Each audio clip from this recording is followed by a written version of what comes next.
response. Since Sabbath laws and practices have formed the substance of your lecture today, I trust you will answer the critics now." He gave her a puzzled frown. "Critics? I'm not sure what journals you mean, Miss Pomfret." This she doubted very much, but she played along. "I mean this sort of thing." She waved the clipping she'd taken from a recent edition of Figaro in London, a satirical paper with a radical slant. Though by now she'd memorized the words, she looked down and read, "The introduction of a bill by Mr. Titus Owsley, which under the plea of enforcing the observance of the Sabbath is calculated to withhold on that day the supply of their necessities from the poor, without curtailing the rich of any of their luxuries, is one of the grossest pieces of senatorial humbug that we can remember for a very long period." Gasps and titters from those about her, a crack of masculine laughter from the gallery. She kept her gaze on the clippings. He said, That is... He wishes nothing to be done on the Lord's Day," she read on, "but such work as may be necessary for the existing state of society. Splendid dinners may still be cooked and eaten in mansions, but necessary food may not be procured at an eating-house.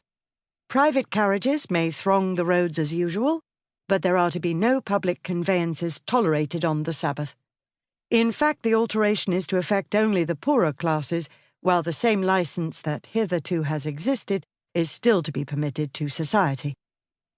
Hisses, boos, and laughter now. She looked up at him. He'd pasted on his red face the condescending smile men customarily awarded women who attempted to reason with them. He cleared his throat and tightened his grasp on the lectern.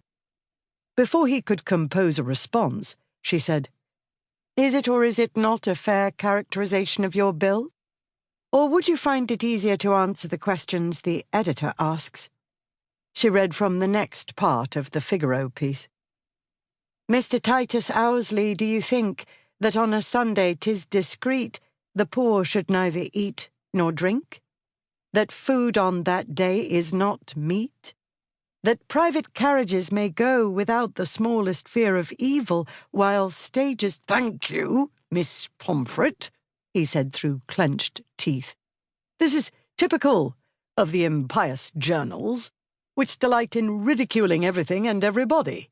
He looked out over the audience. "Other questions?" "Before you have answered mine?" she said. "Let her finish the poem," somebody called out. "Answer the lady's questions," somebody else shouted. "What lady? That's de Griffith's Gorgon." A collective gasp at this. Then a chorus of "See here," and "Who said that?" and the like. More voices joined in, opposing, agreeing, daring, threatening. Men rose from their seats. Women began leaving theirs and starting for the doors. Fists waved, the shouting amplified to a roar. In a moment, the lecture hall erupted into pandemonium. De Griffith House, St. James's Square, later that day. "In a matter of hours, I have become a joke among my colleagues," Lord de Griffith said as he paced his study. "My daughter could not leave it to me to deal with Owsley and his defective bill, but felt obliged to raise questions herself in a public place to make us the laughing stocks of London." Cassandra had expected a severe scolding. What she had not prepared for was her father summoning her sister Hyacinth into the study as well. But lately, Papa had been behaving oddly regarding Hyacinth. This started when he, Mamma, and Hyacinth arrived in London for the sitting of Parliament and the social events connected to it. Shortly after they settled into the townhouse in St. James's Square, influenza had begun to rage through town, and he'd used that excuse to postpone her debut again and again. Once she was presented at court, he curtailed her social life, refusing countless invitations. She could attend only the most exclusive.